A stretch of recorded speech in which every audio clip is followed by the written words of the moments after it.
Então, em primeiro lugar, vamos pensar numa pergunta que parece uma pergunta estranha, mas é de longe a pergunta mais importante. Por quê? Porque, obviamente, se num domingo à tarde eu tenho diante de mim esse imenso auditório, se num domingo à tarde eu tenho tanta gente que está aqui, é porque vocês estão dando uma resposta a essa pergunta. Vocês querem ser felizes. Vocês estão respondendo a uma questão importante sobre a realização da vida. Quanto mais consciente for essa resposta, quanto mais você tiver consciência do que você quer e do que você é, mais chance você vai conseguir de ser feliz. A pergunta que eu vou fazer, eu sei a resposta, porque eu estava ali atrás ouvindo essa maravilhosa rave aqui. A pergunta eu sei a resposta, porque nós estamos num clima de alegria, de entusiasmo. Entusiasmo é uma palavra linda, vem do grego cheio de Deus, entheos. Cheio de Deus, entusiasmo. Mas eu vou começar fazendo uma pergunta que eu sei a resposta. É típico de professor isso. Se eu pergunto aqui nesse ambiente entusiasmado, com 27 mil pessoas cheias de energia, se vocês são felizes, eu sei a resposta. Pergunta, nesse momento, quem nessa distinta plateia se considera uma pessoa feliz? Acaba de falir o laboratório do Prozac. Não haverá mais depressão no planeta Terra. Bem, é óbvio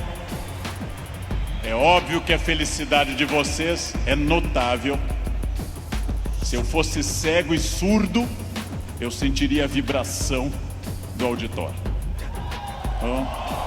Porém, agora começa a função chata do filósofo. Amanhã, quando vocês estiverem afônicos, semissurdos, amanhã, quando vier mais uma segunda-feira e mais uma, amanhã, quando vocês lerem os jornais, que são a coisa mais broxante que existe hoje no planeta, ler manchetes de jornais, amanhã vocês estarão talvez não tão entusiasmados quanto hoje, e daqui a 15 dias talvez um pouco menos, mas esse é um momento em que o entusiasmo é lógico. Então a minha pergunta é para médio e longo prazo, porque eu estou falando de um dos momentos mais difíceis da história do Brasil, eu estou falando de um momento complicado, num momento da história do Brasil onde existe uma dificuldade imensa. Eu não vou citar o nome dessas pessoas, porque dizem que o simples nome atrai energia negativa para o ambiente. Vamos chamá-los de Voldemort 1, Voldemort 2. Bem, muito difícil que eu consiga pensar, porque da mesma forma que nós temos um momento político difícil, nós temos um isolamento enorme neste país, e as pessoas quase todas estão fechadas sobre seus aparelhos, estão fechadas sobre aquilo que estão lendo e vendo, estão mais olhando suas telas do que outras pessoas. Há um individualismo enorme, crescente, há um individualismo que nos domina nesse momento, sem sombra de dúvida. E eu vou traduzir esse individualismo nessa piada. Um homem tenta advertir uma senhora que se encontra em rumo de colisão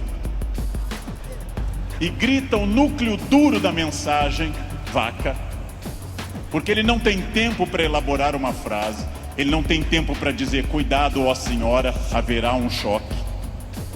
Então ele grita apenas vaca, e ela que não olha para o rosto dele, e ela que não vê que o rosto dele é de preocupação e não de insulto, ela se vira e insinua que o casamento dele é uma sociedade aberta e não fechada. Bem,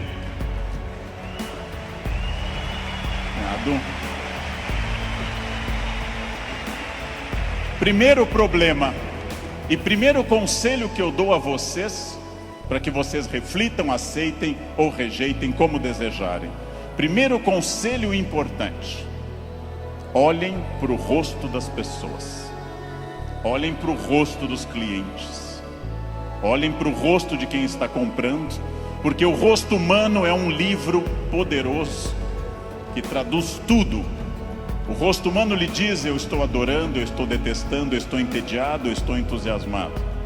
Comecem a olhar para o rosto, comecem a mandar menos emojis e emoticons pelo celular e comecem mais a olhar para o rosto humano, que traduz tudo que você precisa saber. Chego a sugerir ousadamente que vocês olhem para o rosto das pessoas da própria família, que conversem com maridos e mulheres. Olha a minha ousadia. Que olhem para essas pessoas, que vocês passem a avaliar valores, emoções, sentimentos, que vocês passem a pensar claramente em cada indivíduo único. Essa é uma das grandes chaves do sucesso. Eu tinha um erro, eu tinha um defeito como profissional. Há alguns anos eu entrava num grande evento como esse pensando o seguinte: acabei de chegar de Foz do Iguaçu, dei palestra lá. Amanhã eu tenho que estar cedo em São Paulo, depois eu vou para a Bahia. Depois eu tenho que voltar correndo da Bahia, porque eu tenho aula na terça-feira de manhã cedo em Campinas. E eu vivia no compromisso seguinte. Eu vivia no momento seguinte. Isso é um defeito. Vivam no momento que vocês estão. Ao entrarem para conversar com alguém, ao tentar uma venda, ao ler um livro, ao namorar, ao conversar com seu filho, ao fazer qualquer coisa importante na sua vida, entre inteiramente naquilo. Não fique pensando o que vem depois. Faça daquela experiência única, e que a pessoa que está com você não entenda e não sinta, em hipótese alguma, que ela é um obstáculo ao seu horário, que ela é um obstáculo à sua realização. Entreguem-se a isso. Quais são os meus valores? De novo, parece uma pergunta estranha, mas é uma das perguntas mais importantes que nós temos. Qual é o seu valor? Qual é o seu valor principal? Qual o seu valor auxiliar? O que faz você se emocionar? O que move seu coração? O que impulsiona seu despertar? Quais as ideias que você tem mais fortes pela manhã? Com que você dorme pensando em quem? Estes são seus valores.